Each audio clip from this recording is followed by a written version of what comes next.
इसमें और एक सबसे बड़ा प्रॉब्लम कि अब तक तो वो जैद की बीवी थी, अब जैद ने उसको तलाक दिया, रसूलुल्लाह की आसमान से शादी हो गई और रसूलुल्लाह कहते हैं कि ये जो मेरी बीवियां हैं वो तुम्हारी माएँ हैं। अब एक बीवी जो है वो अब माँ बन गई जैद की, पहले बीवी थी माँ बन गई। अरे भाई ये क्या हो रहा है इधर, बीवी कैसे माँ बन जा रही है? एमजे साहब, अस्सलाम एमजे साहब, वालेकुम। वालेकुम अस्सलाम। कैसे साहिल भाई? मैं ठीक हूँ सर। मोमिन है सर? कंफ्यूज हो? अच्छा कंफ्यूज है, कब से कंफ्यूज है? 1 साल हो गया। 1 साल से कंफ्यूज है? ये तो कंफ्यूजन का बहुत लंबा वक्फा होता है। कंफ्यूजन क्यों, वो तो 2-3 महीने में आपकी कंफ्यूजन दूर हो जानी चाहिए थी। या तो सही है या तो गलत है। आप कुछ बोलते हो, बाद में मैं कुछ उस पॉइंट पर जाकर दूसरे से वीडियो देखता हूँ, वो कुछ और बोलता है। इसमें अच्छा थोड़ा अच्छा, कंफ्यूजन नमाजें है। पढ़ते थे? नमाज़ें मैं 1 साल पहले पढ़ता था। 1 साल पहले पढ़ते थे। आयतुल कुर्सी आती है? हम्म, आयतुल कुर्सी अभी याद नहीं, दूसरे पर नहीं याद है। अत्तहियात दूसरे याद पर जरूर। याद है?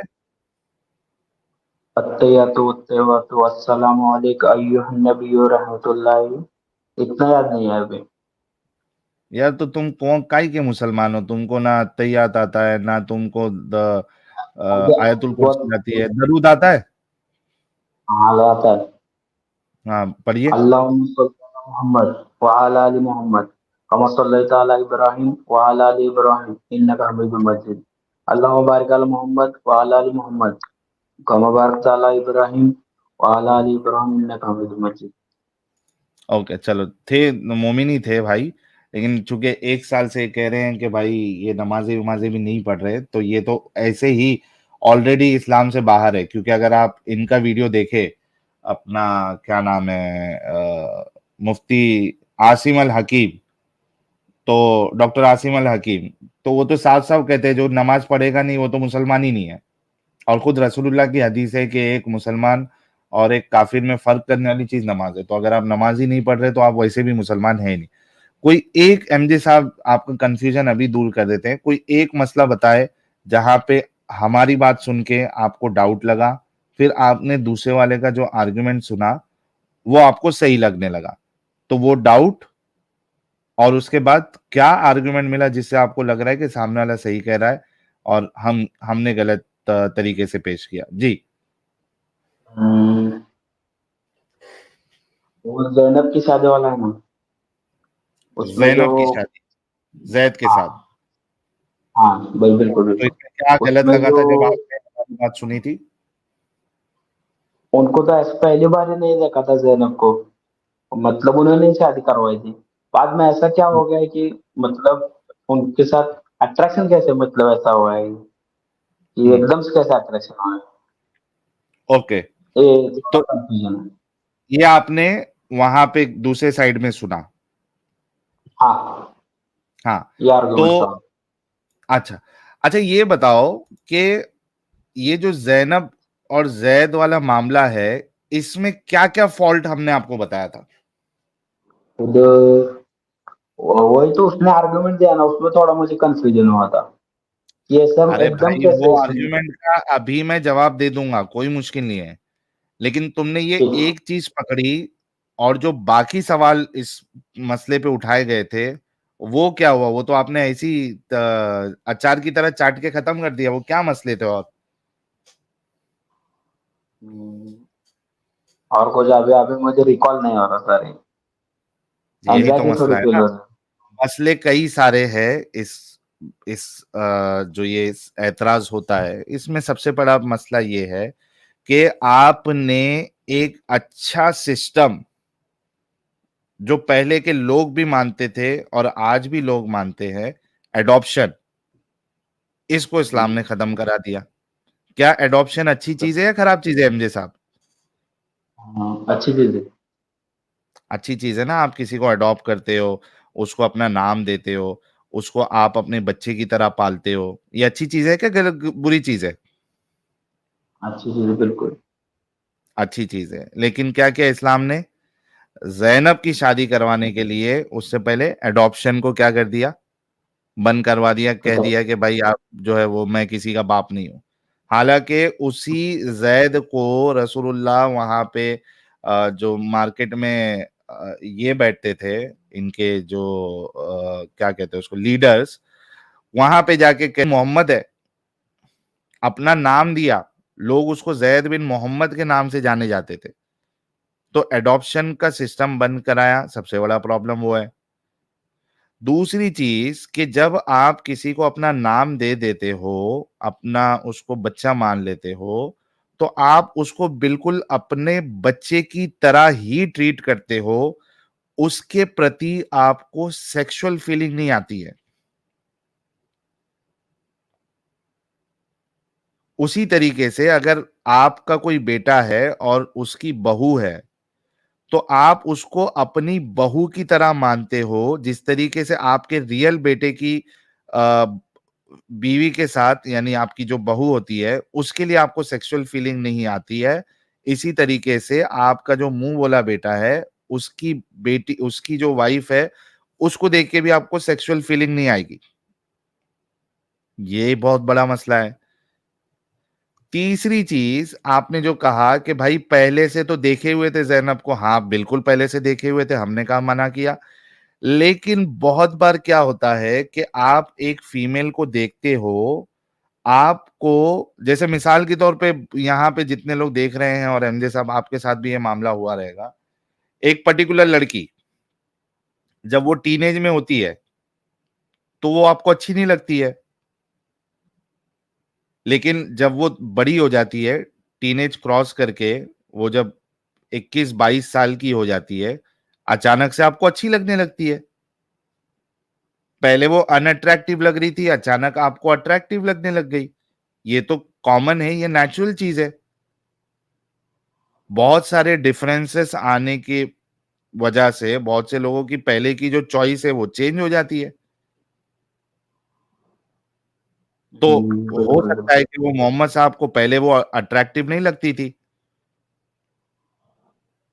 बाद में जो है वो, बिल्कुल। तो हो सकता है जैनब जो है वो कर्वी हो गई हो, या कुछ चेंजेस आया हो उसके अंदर, क्योंकि शादी के बाद अक्सर जो है वो फीमेल्स में बहुत सारे चेंजेस आ जाते हैं। तो हो सकता है कि वो वहां पे उनको उनको देख के रसूलुल्लाह जो है वो पसंद करने लगे। और आप देखो खुद कि अगर आप इसमें पढ़ो, तफसीर में पढ़ो आप, तो वहां पे आपको मिल जाता है कि वो जब जैनब के पास गए तो जैनब जो है वो कम कपड़े में थी जब रसूलुल्लाह ने देखा। तो there can be many reasons. अगर कम कपड़े में नहीं भी देखा तो भी जो है एक इंसान किसी को पहले पसंद नहीं कर रहा था, अब उसको पसंद करने लगता है। तो ये तो कोई बात नहीं हुई, ये कौन सा आर्ग्यूमेंट हो गया कि भाई पहले भी देख रहे थे और अभी वो क्यों उसको जो है सेक्सुअल अट्रैक्शन हो जाएगा। That is absolutely fine, absolutely normal हो सकता है। तो इसके साथ साथ जो बाकी की इसमें बुराइयां थी, मसले मसाइल थे, उसको आप कैसे छोड़ दोगे। और एक चीज देखो आप, इसमें और एक सबसे बड़ा प्रॉब्लम कि अब तक तो वो जैद की बीवी थी, अब जैद ने उसको तलाक दिया, रसूलुल्लाह की आसमान से शादी हो गई, और रसूलुल्लाह कहते हैं कि ये जो मेरी बीवियां हैं वो तुम्हारी माएँ हैं। अब एक बीवी जो है वो अब मां बन गई जैद की, पहले बीवी थी मां बन गई। अरे भाई ये क्या हो रहा है इधर, बीवी कैसे मां बन जा रही है। तो इसमें बहुत सारे प्रॉब्लम है, समझ में आया एमजे साहब। बिल्कुल। बिल्कुल। और मैं कोशिश करूंगा पढ़ने की बाकी सब चीज। और क्या पढ़ोगे, और क्या कंफ्यूजन है। इसका कंफ्यूजन ये वाला दूर हो गया कि ये हर हाल में गलत था हाँ। रसूलुल्लाह का काम। हाँ, वो स्कॉलर्स और तबरी भी नहीं मानते ना, बहुत सारे स्कॉलर्स। नहीं, इसी इसी वजह से कहा था ना कि आप वो तारीख तबरी में से या तफसीर में से कम कपड़े पहन के देखा, वो अगर हटा भी दो तो भी पॉसिबल है कि पहले जो है वो देख के अट्रैक्शन फील नहीं होता था, बाद में अट्रैक्शन होने लग गया। मैंने वो जवाब दिया ना भाई आपको। बिल्कुल। बिल्कुल। भाई अट्रैक्शन के अलावा एमजे भाई आप खुद सोचिए कि क्या इखलाकी तौर पर ये दुरुस्त है कि एक साहब को आप अपना मुंह बोला बेटा कहते थे, तो जाहिर सी बात है कि अगर आप उसको मुंह बोला बेटा कहते थे तो उसकी बीवी को भी अपनी बेटी ही समझते होंगे ना। या तो फिर आप शुरू से उसको अपनी बेटी नहीं समझते थे, या तो फिर शुरू से आपकी नीयत खराब थी उस पे। एक पॉइंट ऑफ व्यू तो ये भी हो सकता है ना फिर। तो ये किसी सूरत भी आप इसको जस्टिफाई नहीं कर सकते हमजे भाई, आप जितने मर्जी एंगल ले आइए इसके, लेकिन आप इसको किसी सूरत जस्टिफाई नहीं कर सकते कि एक मुंह बोले बेटे की बीवी के साथ शादी कर ली। ये किसी सूरत इखलाकी तौर पर बात दुरुस्त नहीं है। ये किसी माशरे में काबिल कबूल नहीं हो सकती, किसी सोसाइटी में, किसी हाँ, मजहब में काबिल। ये भी मुझे थोड़ा अटपटा सा लगता है, क्योंकि ऐसे ही अपनी अपनी बहू को ये बनाना, बेव बनाना इज नॉट राइट। आप घर में नौकरानियां आती है ना आप लोगों के काम करने के लिए, मिसाल के तौर पर अगर आप उस अपनी बीवी की मौजूदगी में उस नौकरानी के साथ ही कुछ गलत कर लेंगे ना, तो लोग तब भी आप पे थू थू करेंगे ना हमजे भाई। बिल्कुल बिल्कुल बिल्कुल। बिल्कुल करेंगे ना, क्योंकि अखलाकी तौर पर एक चीज दुरुस्त नहीं है ना। तो फिर आप खुद सोचिए कि जिसको आप अपना मुंह बोला बेटा कहते थे, उसकी बीवी को भी नहीं छोड़ा आपने। तो ये तो किसी सूरत दुरुस्त नहीं, हमें तो नहीं लगता, आपको भी मेरा ख्याल है नहीं लगता इसको दुरुस्त, इसीलिए तो आपके दिमाग में शक है। आप भी समझते हैं कि ये अखलाकी तौर पर दुरुस्त नहीं है। और इसमें अब एक शक नहीं साथ बचता है ना सैयद साहब। अब ये हाँ। तो आपका जो शक था वो हमने दूर भी कर दिया, अब तो यकीन ही हो गया कि ये गलत है। बराबर है। तो निकलो इससे, क्या ये सब फालतू चीजों में पड़े हैं आप। वैसे भी नमाज है तो आपने पढ़ना नहीं है। नहीं, नमाज में पढ़ता था पहले, रोजे भी रखता था, 30 महीने के रोजे रखता था, और हाँ 5 टाइम की नमाज पढ़ता था, कभी हाँ कभी ताजुद भी ऐसा। जी, आवाज चली। ऐसा रेगुलर हम्म। रेगुलर मुस्लिम था मतलब। हाँ बाद में थोड़ा आपकी स्ट्रीम वगैरह देखी, तो थोड़ा ईमान फिसल गया, डगमगा गया। हम्म। आंखें खुल गई उस डिलीवरी का पॉइंट से, और बहुत सारे पॉइंट्स है आपके अभी। वो बिल्कुल। बराबर जम नहीं रहा अपने को। तो निकलो, गुलाब फेंकने बोल दूं लोगों को, लेकिन फर्म डिसीजन लो। ये कच्चा पक्का वाला गेम में मजा नहीं है। अगली स्ट्रीम पर आके बताता हूँ आपके पे। चलो, एक 2-3 दिन का फ्राइडे को स्ट्रीम होगी।